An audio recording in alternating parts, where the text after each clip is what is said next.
Is murder a distraction? Is the erosion of our civil liberties, including the eradication of the right to due process, a distraction? Is the disappearing of immigrants, undocumented workers, and those who are not criminals and those who are here legally a distraction? Is the fact that the corrupt, illegitimate supermajority of the Supreme Court continues to side with the Trump regime, giving it increasing power, giving specifically Donald Trump the power of an imperial president, is that a distraction? Well, the truth of the matter is that all of those things may indeed be meant to distract us, but they are also murder, the erosion of our civil liberties, the disappearing of innocent people, and the corrupt, illegitimate supermajority engaging in anti-American, anti-constitutional behavior to the benefit of one person. All of those things can be true at once. Let's dive in.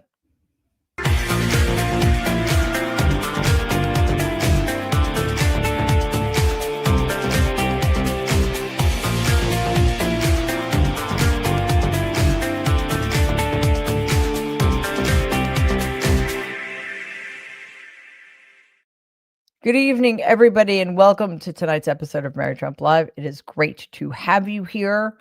Yes, another day and another futile attempt to keep track of the cavalcade of new revelations linking Donald to the Jeffrey Epstein scandal. I remind you again, a scandal of Donald's own making. To get us all up to speed, yesterday, Democrats on the House Oversight Committee publicly released the birthday book in which Donald allegedly submitted Donald allegedly submitted a note, a hand-drawn note with a typed message and his signature, and that was for Epstein's 50th birthday back in 2003. The book had been provided to Congress by lawyers for Epstein's estate. You've probably seen it by now, but I'll describe it to you. The book shows a lewd line drawing of a naked man. It's actually not lewd. Let me rephrase that. It's not. It is a line drawing, very minimalist, of a naked woman and her breasts. And again, the message, which is a little cryptic, a little creepy, but not by any stretch of the imagination actionable or illegal, even if it is objectionable, written by Donald. The Wall Street Journal, again, as much as we may revile the Wall Street Journal's editorial section, which is a fascist hellscape, the journal itself is a very respectable journalistic outfit. And the news division of the Wall Street Journal reported on all of this months ago, which prompted Donald to sue the publication for $10 billion, claiming they defamed him by writing about a message that doesn't exist. What does that imply? If he thinks they defamed him, he thinks that the message they claim he wrote was somehow horrible and not something he wanted to be implicated in. So what does it mean now that we have proof that the message not only exists, but that it was indeed written by him and signed by him? Another damning detail found in Epstein's birthday book, the brainchild of his co-conspirator and fellow rapist and sex trafficker of young women, Ghislaine Maxwell, was a photo of Epstein holding a large novelty check signed by Donald that seems to be a joke, if you can believe this. And well, actually, when it comes to them, of course, we can believe the worst, about the deceased convicted sex offender selling a woman to Donald. So what are the latest updates tonight? Well, yesterday, Arthur Idala, a lawyer for the convicted sex trafficker and Epstein associate Ghislaine Maxwell, appeared on CNN Newsnight. During that discussion, he revealed information about the existence of a quid pro quo between his client, that is, Ghislaine Maxwell, and Donald's Department of Justice. Take a look at this. You just knew him? Arthur, the Deputy Attorney General met with Ghislaine, and then she shortly thereafter moved to a Kashmir prison. Yes. Why? Well, there are things I'm not allowed to talk about, right? So there are things I can't talk about. Okay, but let's just obviously I can talk in generalities. Let's just pause. When anybody who's represented by a lawyer who knows what they're doing goes in and meets with the government, there's always a quid pro quo. You don't just take your client in and say, let me talk to you about something. They wanted information from, hypothetically, anytime the government wants an information from a citizen, the citizen says, well, I have a right to remain silent. If you want me to give up that right, I need something in return. Usually it's a plea bargain. Usually your charges are going to be lowered and your exposure. Why are you laughing? I've done that for 35 years. You just admitted to a quid pro quo with the But that's how the whole system works. Would this have happened before or after the interview? Would this have happened before or after the interview? Would they have said to her, we're going to do this interview, and in exchange for it, you're going to go to this other prison? The truth is, Abigail, I don't know. I don't know the answer to that. Okay. I don't know the answer to that question. I don't have knowledge of when that decision was made. But usually for me, because I did not walk Ghislaine into that particular proceeding, but before I go in and meet a prosecutor with my client, I say, fine, she'll come in and tell you Van also was involved. But before she points the finger at Van, I want some assurance from you that she's going to get a benefit. For the record, in a world in which the DOJ needed some kind of information from Ghislaine Maxwell, that may indeed be the case. I don't know. I don't really want to live in that world. But a few things. Deputies Attorney General do not interview convicted criminals for no reason, right? Ghislaine Maxwell is a convicted criminal. She was sentenced to 20 years for her involvement in Jeffrey Epstein's crime and, of course, her own crime. Do we seriously think that she hasn't been questioned multiple times over the last many, many years about her association with Jeffrey Epstein and the commission of those crimes? Do we seriously think that she hasn't tried to strike a deal, that she hasn't pretended that she knew things that she didn't know in order to get a reduced sentence or in order to get out of trouble entirely? Do we really, really think that nobody bothered to talk to Ghislaine Maxwell before now? Or if she was not willing to cooperate, do we seriously think that suddenly she has just decided that she needs to fess up and do the right thing? Quid pro quo. That's how people like Donald Trump operate all the time. They'll give you something as long as you get something in return that's more valuable to them. Donald doesn't give a shit if Ghislaine Maxwell is free or in prison for the rest of her life. He doesn't give a shit if she lies to protect him. The problem here is that the people at the head of the DOJ don't seem to give a shit about it either. The Department of Justice, as it is currently constituted, is the taxpayer-funded personal law firm for Donald Trump. It serves no other purpose than eradicating the rights of most Americans. Any other person in Donald's position would be impeached and removed from office for this. But as always, the rules don't apply to Donald, do they? So we've got fresh evidence linking Donald to a convicted sex criminal. And Axios' Andrew Solider is reporting that the pressure will likely only increase, as it should. Kentucky Republican Thomas Massey's discharge petition to force the release of the Epstein files has 216 signatures so far. That is just too short of the 218 needed to compel a House vote. A vote on the motion seems imminent. Nearly all House Democrats and 4 Republicans have signed on despite opposition from Donald, House Speaker Mike Johnson, and other members of GOP leadership.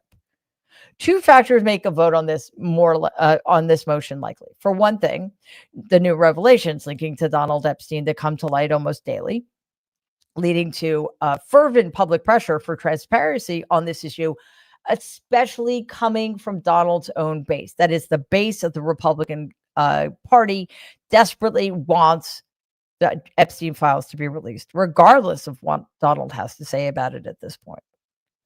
Also, there are 2 upcoming special elections in blue-leaning districts that are likely to provide the final signatures needed, essentially guaranteeing a vote by the end of the month. Donald and Mike Johnson, however, could still pressure the Republicans who voted yes on the petition to withdraw their signatures.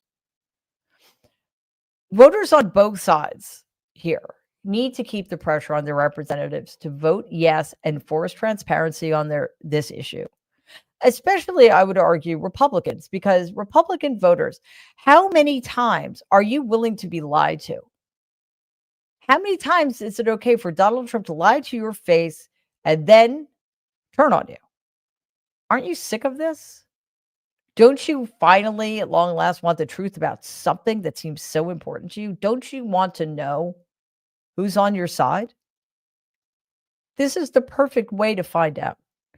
And based on his desperate behavior to keep the information in the Epstein files hidden, it seems pretty clear to me that Donald is not on anybody's side but his own. And he'll protect rapists and sex traffickers of girls and young women in order to continue to protect himself. Like the Epstein scandal, Donald's recent jobs reports keep getting worse every day. It turns out that his job numbers are even more awful than we were initially led to believe. ABC News' Max Zahn reports that according to new jobs data, U.S. employers have added far fewer jobs in the past year than was previously reported. ABC News has additional reporting and analysis about these new figures. Take a look. The estimate for jobs added from April of last year through March of this year was revised down by more than 900,000 jobs. White House correspondent Karen Travers is here with more on that. So, Karen, what does this say about the economy right now?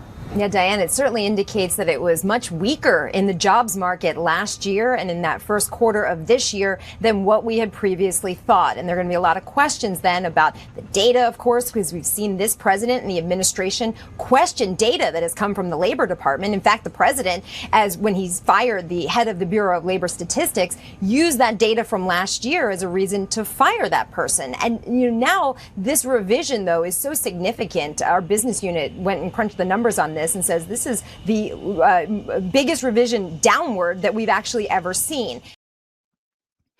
This happened a lot during Joe Biden's presidency. The jobs numbers would come out, the monthly job number would come out, and they would be tepid. And then weeks later, we would find out that it turns out that Biden had added many, many more jobs than were originally thought, of course. That didn't get as much news as the initial inaccurate reporting. And I'm afraid the same is going to be true now. Almost 1 million fewer jobs have been created by the Trump regime than initially reported. Donald is almost single-handedly tanking our economy, making it harder for Americans to get and keep jobs and support their families. It goes without saying at this point, but we're going to keep saying it, that his presidency is an abject failure. What's he going to do? Continue to fire people like the Secretary of the Bureau of Labor Statistics simply because they are reporting accurate data?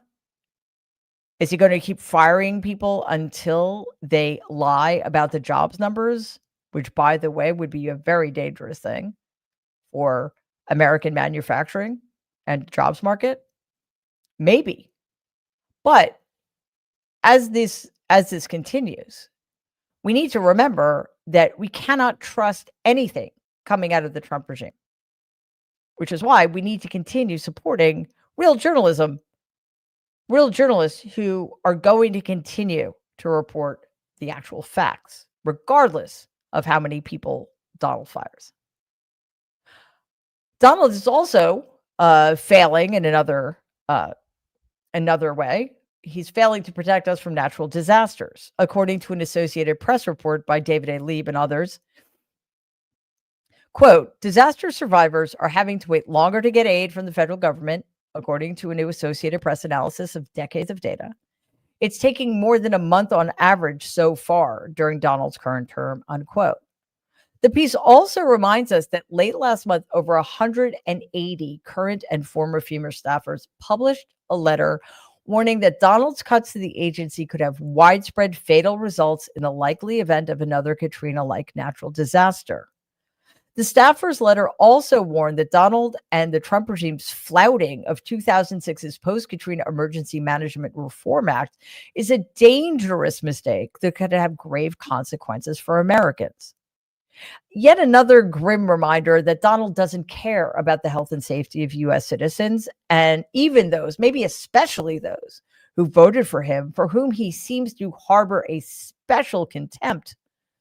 But perhaps more alarming is that the people he's putting in positions of power over our agencies also seem not at all to care about the missions of those agencies, which until now were to protect the American people, to protect their health, to protect their safety, protect their environment. That is where we are, thanks to Donald Trump and all of the many, many people and industries and corporations that continue to enable and support his horrific, un-American, anti-American, unconstitutional behavior. And it's only Tuesday. But at least we've reached that moment where we can breathe deeply. And don't forget to exhale. That's like the best part sometimes. We have reached our emotional support moment. Today, it's another national day. Remember, it was Star Trek Day recently? I think yesterday. I think it was yesterday because I was doing this a lot. Today is National Teddy Bear Day. So we're going to turn to people at Build-A-Bear, which, by the way, I think I could be wrong about this, but I think Build-A-Bear became a thing when my daughter was little. So we spent probably far too much time at that store. Anyway, the people at Build-A-Bear have a very special message for us. Check it out. It's National Teddy Bear Day, and the people have spoken. Everyone deserves a teddy bear hug.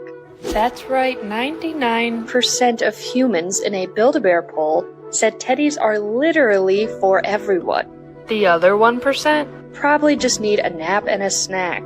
Our findings confirm that teddy bears deliver the fuzziest, wuzziest hugs. This is not opinion. This is science, Barry. Well, there you have it, folks. Hard data, soft hugs. And in case you missed the headline. Sorry. Is that the new secretary of the Bureau of Labor Statistics? The scientific fact. It may be that we all need a hug from a teddy bear. So happy Teddy Bear Day, everybody. That was odd and unexpected, but I enjoyed it. All right, let's get to your questions, comments, etc. Roland McNeely. I don't know if that's a word, one name, but welcome. You're a new member. It's great to have you here. Thank you. Jade 4249. Thank you so very much. Question: can you comment on the Supreme Court decision? Which one? They're all terrible.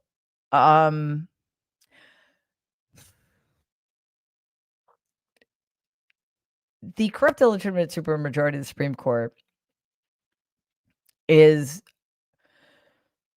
the most anti-constitutional body in perhaps all of American history, certainly modern American history. John Roberts is going to go down as the worst Supreme Court justice since Robert Taney, perhaps including him, or Taney. I always mispronounce that horrible man's name.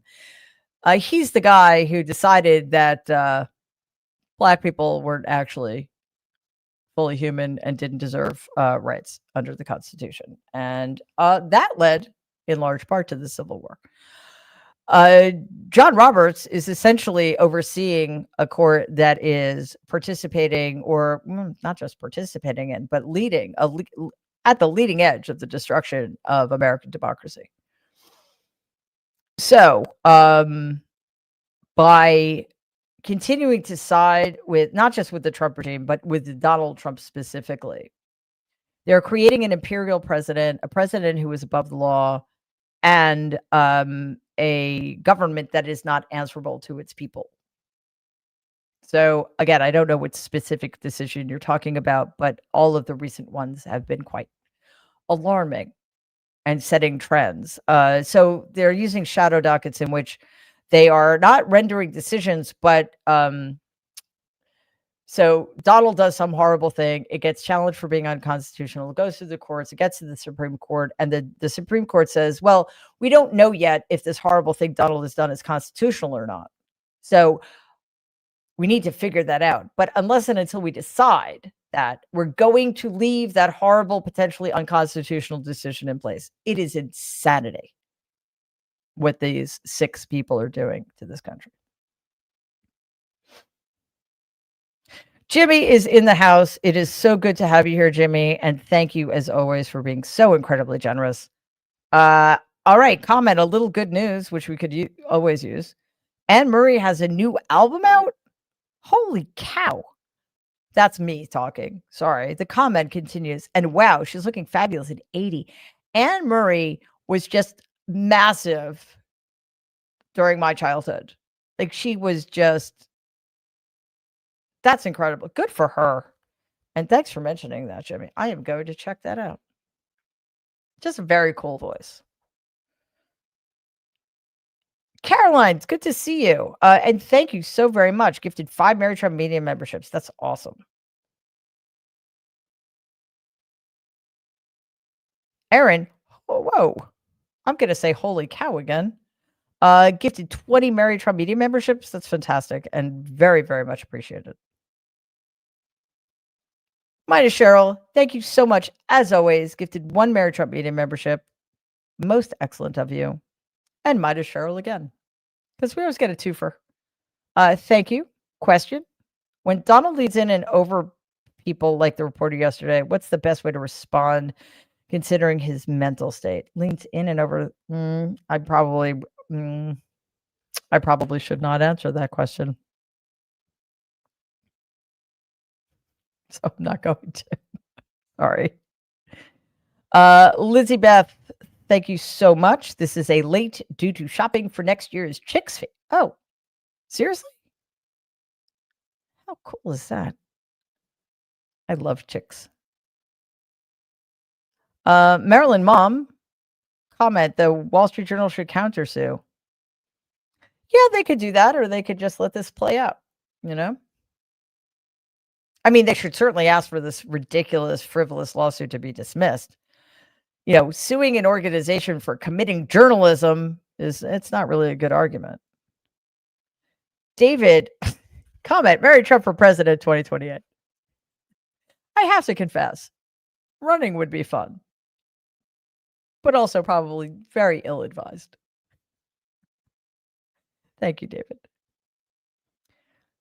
Jillon is a super sticker. Thank you so very much for that.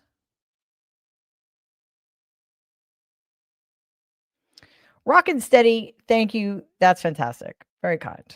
Comment. At the end of the day, I'm a nobody. I take issue with that premise, and I dispute it entirely. That being said, it is my humble opinion that Donald was on the jet and did everything we think he did. His standard operating procedure, sorry, because that stands for something else as well. My apologies. His standard operating procedure is always to deny, lie, and obfuscate. Other notables are guilty too.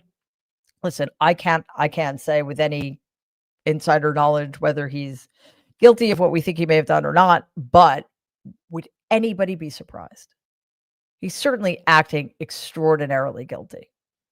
That doesn't mean he is, but again, I don't think there's anything we could learn about this man that's bad that would surprise us.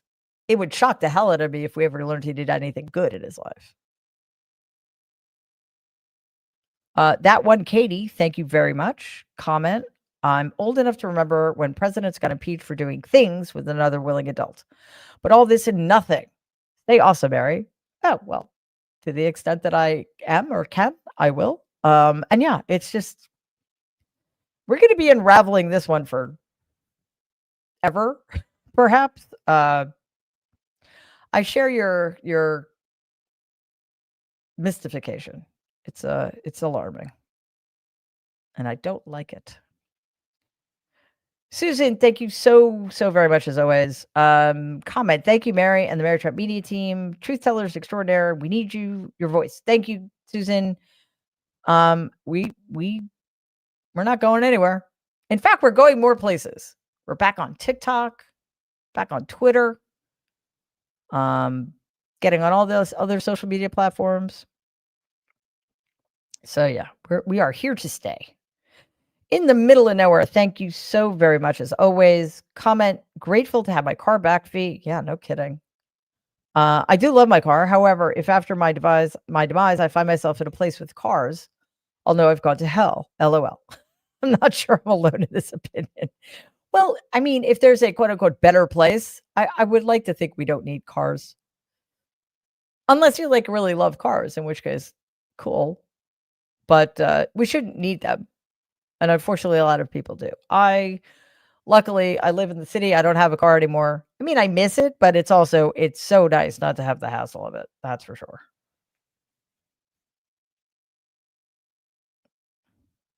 In the middle of nowhere. Thank you again, as always. Gifted 1 Mary Trump Media membership. Excellent. Phoebe, thank you so very much. More of a comment than a question. Just want to thank you and Mary Trump Media for being here for us and providing facts. I'm from Massachusetts, but trapped in a red town. Sometimes you feel alone when surrounded by MAGAs. Yeah, it's in Massachusetts. That is unfortunate. But the good news about Massachusetts, it's so small that I'm guessing you don't have to travel too far to get to like-minded people. But it is, yeah, I mean, same thing with New York has very, very red places, which I think a lot of people don't understand. Not far from where I live. So it can, I lived in one of them, and yeah, it could be extraordinarily lonely and unsettling.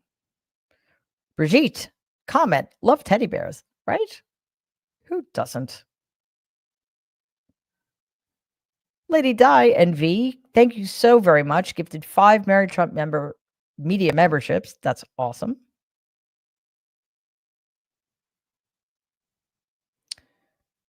Zoe, comment, Taco fucking Tuesday, y'all. I should not be allowed to say that. My apologies. But I was quoting.